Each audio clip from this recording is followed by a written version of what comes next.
mis veel võiks olla ühist väikestel lastel ja edukatel.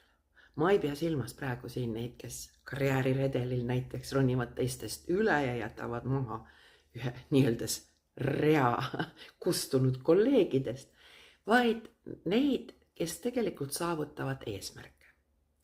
Ja seal on üks, mis iseloomustab väikeseid lapsi ja edukaid.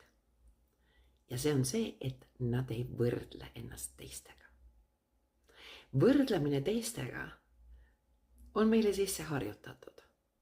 Ehk siis, kui te olete väikene, siis te ei võrdle, et kas te olete parem või halvem kui Kati või Mati, vaid te lihtsalt olete teie.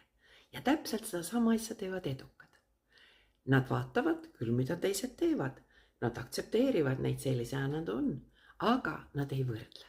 Nad ei eelda, et teine on parem või teine on halvem. Nad on ise, nagu nad on, ja nad lasevad teistel olla, nagu nad on. Ehk siis ärge võrrelge, sest see ainult kahjustab teid. See võrdlus on teile õpetatud. Te ise ei ole ennast algselt teistega võrrelnud.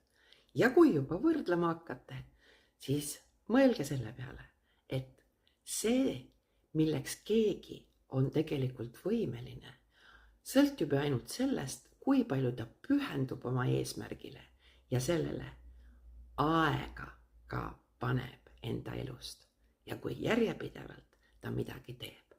Aga mida me suudame, ei oska keegi ette öelda. Peale selle, kui see inimene ise hakkab tegutsema ja ise seda tahab saavutada. Nii et minge edasi, uskuge endasse, ärge võrrelge ja lihtsalt tegutsege.